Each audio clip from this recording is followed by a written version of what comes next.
سلام دختران، حالتون خوبه؟ امیدوارم که خوب باشید. من بابت تأخیری که داشتم ببخشید. اومدم با توضیحات بقیه این موتیف زیبایی که داشتیم. خب بچه ترجیح دادم که برای ادامه کار از روی نقشه بهتون توضیح بدم. ببینید دختران، ما اول یه حلقه درست کردیم، بعد پای کوتاه زدیم. ببینید این علامت پای کوتاه بود، پای کوتاه رو زدیم، بعد اومدیم پای دوبل زدیم، بینشون 3 تا زنجیره زدیم و اومدیم توی این رنج که باید فندقیامون رو میزدیم. خب فندقی رو من زدم، فندقیامو رسیدم به انتهای این رنج. خب من باید کارم و رنج بعدم رو ببینید از وسط این 5 تا زنجیره شروع بکنم. خب میام چیکار میکنم؟ 2 تا زنجیره میزنم، 2 تا یا 3 تا زنجیره رو میزنم، میام اینجا یه پایه بلند میزنم، نخدور قلاب داخل حلقه که تشکیل شده از بافت فندقمون میکنم، نخ رو بیرون میکشم و یه پایه بلند میبافم. دیدید دختران، به همین راحتی من کارو کشوندم به شروع کارم کشوندم به وسط این 5 تا حلقه.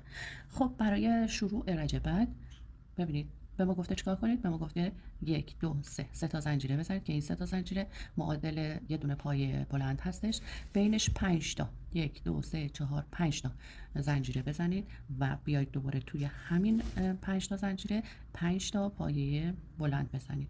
خب بعدش میایم روی پایه بعدی، 1 2 تا زنجیره میزنیم، وصل میکنیم به این وسط 7 تا زنجیره و 2 تا زنجیره و همینطور ادامه پیدا میکنه. خب شروع میکنیم کار رو. 1 2 3 تا زنجیره میزنیم معادل یه دونه پایه بلند، 1 2 3 4 5 تا زنجیره میزنیم وسطش، میایم تو همین حلقه 5 تا پایه بلند میزنیم. پایه بلند هم که بلدید، 1 دور نخ رو دور قلاب میپیچید، قلاب رو داخل حلقه میکنید، نخ رو میکشید بیرون و دو مرحله پایه بلند رو میبافید. اون 2 تا 3 تا 4 تا و 5 تا. خب میرسیم به اینجا، گفته چیکار کنید؟ گفته 2 تا زنجیره بزنید، بیایید وسط این یه پایه کوتاه بزنید وسط حلقه بعدی، 7 تا زنجیره بزنید، 3 4 5 6 7 تا زنجیره بزنید و بیایید داخل حلقه بعدی مجدد یه پایه کوتاه بزنید، 2 تا زنجیره و مثل شروع کارمون اینجا 5 تا پایه بلند.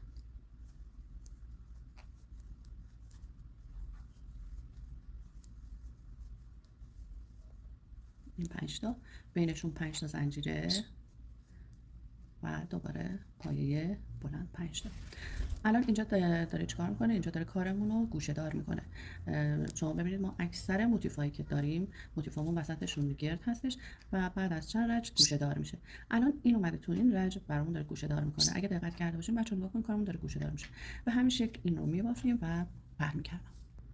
خب دختران من رسیدم به انتهای این رنج.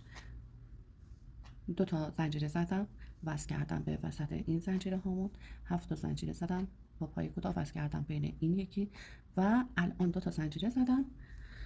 میخوام کار رو این رنج رو جمع بکنم. خب ما اگه دقت کرده باشین اینجا توی هر کدوم از اینا روی هم 10 تا پایه بلند داشتیم و 5 تا زنجیره. اول رنج که می‌خواستیم شروع بکنیم توی این حلقه ما این گوشه رو با 3 تا زنجیره و 5 تا که معادل یه دونه پایه بلنده، 5 تا زنجیره و 5 تا پایه بلند شروع کردیم. الان می‌خوایم اون 4 تا دیگه پایه کوتاه رو ببافیم. اون پایه بلند ببخشید این پایه بلندا رو می‌بافیم که بشه مثل مثل گوشه های دیگه. توپق زدنای من تمامی نداره بچه.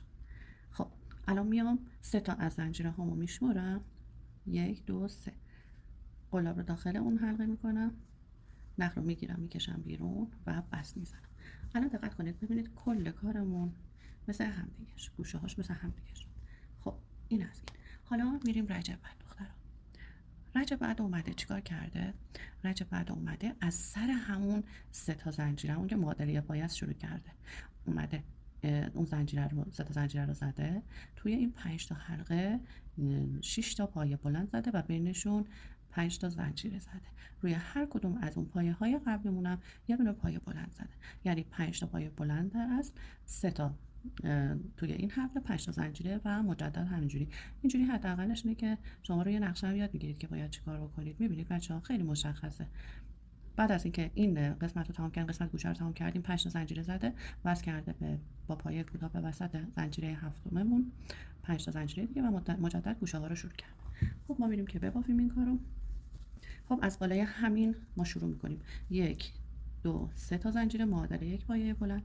بعد داخل این حلقه که گوشه کارمون هست میایم 3 تا پایه بلند میزنیم. یک بار نخ رو دور قلاب میپیچیم، قلاب داخل حلقه میکشیم بیرون و تو 2 مرحله نخ رو از این حلقه ها خارج میکنیم. این 3 تا.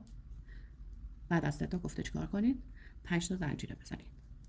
5 تا زنجیره، 1 2 3 4 5 تا زنجیره و مجدد تو همین حلقه 3 تا پایه بلند دیگه. این یک پایه بلند، 2 تا پایه بلند، 3 تا پایه بلندمون تموم شد. خب حالا میایم رسیم به این 5 تا پایه بلند که تو رچه قبل داشتیم.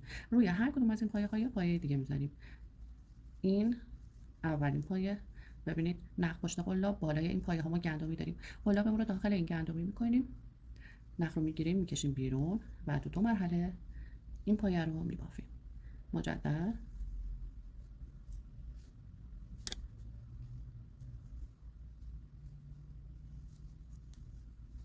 ببینید من الان اینجا 8 تا پایه دارم.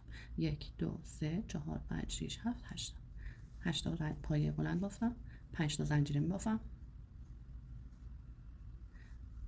وسط این میتونید توی حلقه وسط این قلابتون بکنید و پایه کوتاه بزنید. میتونید هم معمولی بزنید، یعنی همینجوری بگیرید و یه پایه کوتاه بزنید، هر جور که راحتید، فرقی نمیکنه بچه. 1 2 3 4 5 و میرسم به گوشه بعدی. گوشه بعدی رو روی هر کدوم از اینا گفتیم باید یه پایه بلند بزنیم. یه پایه بلند رو هر کدوم از اینها میزنیم و این شروعشه که گندمیای این بالا قلاب است و گندمی این بالا رد میکنیم و پایه بلند میزنیم. خب من میبافم بچه‌ها، برمیگردم. خب دخترها طبق روال چون میخوایم پایه بزنیم، اینجا پایه بلند میزنیم، 3 تا زنجیره اول میزنیم معادل یک پایه بلند. نخ دور قلاب رو داخل گندمی اول میکنیم. این یه پایه، بعد با این 3 تا زنجیره میشه 2 تا پایه.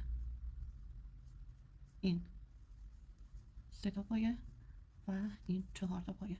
خب داخل این حلقه گوشمون 5 تا زنجیرمون قرار شد 3 تا پایه بلند بزنیم. یه پایه بلند رو یاد گرفتید دیگه بچه‌ها.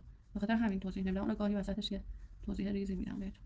بعد 5 تا زنجیره، 1 2 3 4 5 و مجدد 3 تا پایه بلند.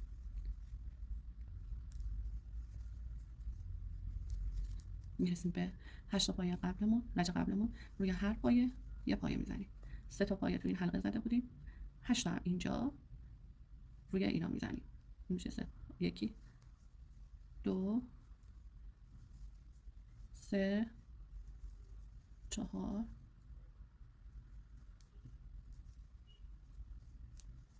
5 6 7 و 8. 8 تا که با این 3 تا میشه 11 تا. خب میرسیم به این حلقه ها. 2 تا حلقه با زنجیره 5 تایی داشتیم. 1 2 3 تا زنجیره میزنیم، میایم وسط این حلقه اولیه پایه کوتاه. 1 2 3 4 5 وسط این حلقه دوم یه پایه کوتاه دیگه و مجدد 1 2 3.